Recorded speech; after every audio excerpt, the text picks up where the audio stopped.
What is up, guys? Jason with Awesome RT here on a very beautiful Sunday afternoon here in Kentucky. Very odd weather we're having. We had Friday, it snowed and canceled school and everything for the kiddos. And then Saturday, it turned to rain and severe thunderstorms. And now today it's 60 and sunny. I would not want to be a weatherman here in Kentucky. But anyway, so today I'm out in Lulu just sitting here. As you can see, my trunk is popped. I've had the battery unplugged for about 45 minutes probably, and maybe an hour at this point. And I'm going to just kind of show you guys where I'm at. But steering wheel is off. It's sitting up here. So those of you who follow me have known I've been having some issues with my buttons. Not working. So this whole side of the steering wheel, the left side of the steering wheel, was not working. The right side was working fully, so cruise control, everything worked, but none of the lights worked. Paddle shifters did work, but the audio buttons did not work. So I'm at this point kind of ruling out whether or not it was actually me trying to get the performance pages using my app, or if it was just something went bad, because I was trying to recall like when it actually started happening, and I remember kind of one day a funky smell in the car, like something was, like something electrical maybe, but then I was like, well, I don't think so, because there was a crappy car in front of me, so I just kind of thought maybe it was something in their car was smelling. But yeah, so still no controls. It's so strange to me that only the horn works, the paddle shifters work. I'm not getting any airbag errors. It's just the audio controls and that whole left side that controls the EVIC that's not working. So what I'm going to do is actually, I got my Clockspring / steering control module off. And what I'm going to do is test it, because they don't sell this whole piece.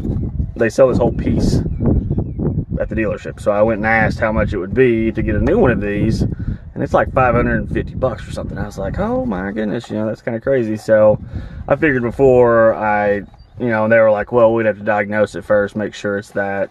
But I was like, well, I'll diagnose it myself first. So what essentially I'm going to do is, you got your airbag plugs, and then this is the rest. So everything else that the car or the steering wheel has, as far as functionality goes to this pin.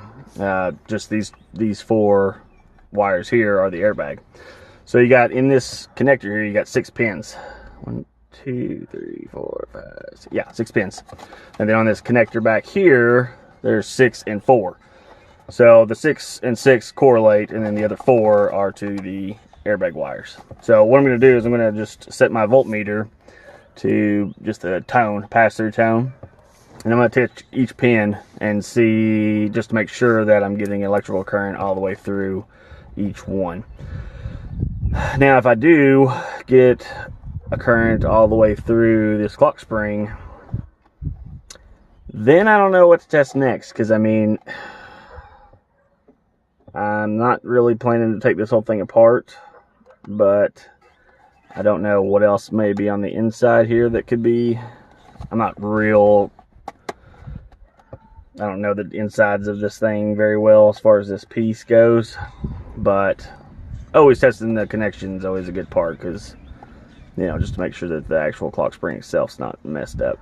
But I'm going to test that with voltmeter and see what happens. Wish me luck. Alright guys, so I did go through and test each one, and indeed my Clockspring is bad. So what it is, I just kind of popped a hole in that, because trying to hold those on a pin and then touch the other one with the other terminal is nearly impossible. So I just took my -1 little tab, that cover or whatever, popped a hole in it, and then just put it back on and slid this onto the pin, and then just would touch around with the positive to see if I got a tone. I got a tone on all but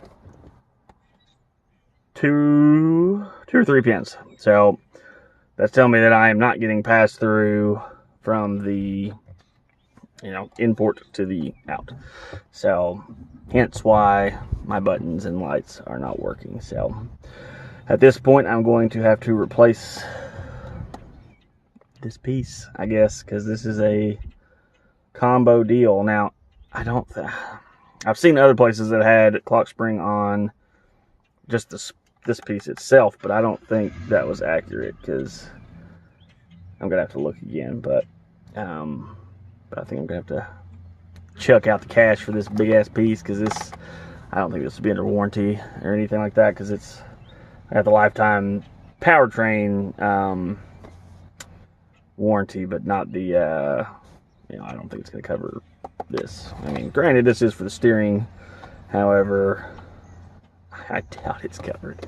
So but yeah, so that's a good way to troubleshoot that, guys. If you're ever having issues with anything on your steering wheel, and you need to test it, that's a very simple test to see if this works. You just turn your voltmeter to a pass-through tone, and just test each pin.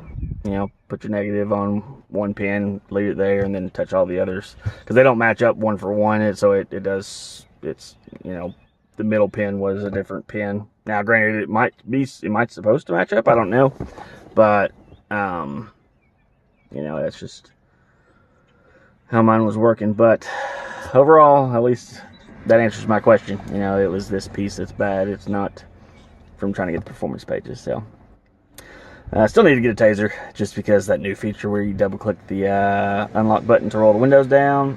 My O2 Lincoln has that feature, and I used it all the time, because it's like in the summer when it's 95 degrees, I'm walking to the car, I just unlock and hold, and then they roll down, and some of that heat starts billowing out before I even get in the car. So pretty nice. But yeah, so this is bad. I don't know. I'm gonna look. I ain't got $500 to buy this thing right now, so I'm gonna put it back together. But overall, getting it off and this steering wheel off and everything was not hard. I should have recorded it. I apologize, but there's other videos on YouTube of people swapping out to like a OCD. Honestly, OCD done one before he got his Hellcat, and he swapped to a SRT steering wheel. So he's got a video of how to get it off.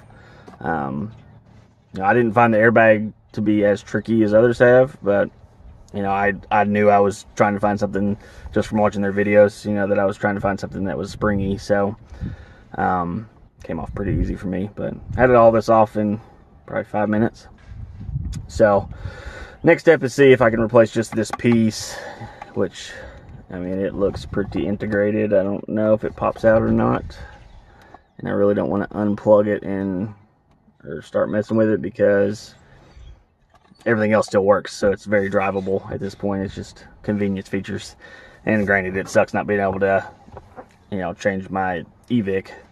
If anybody knows the OBD2 command for this button and this button, please drop me a comment. That'd be super, because I'd like to be able to go up and down at least, so I can get to a different page.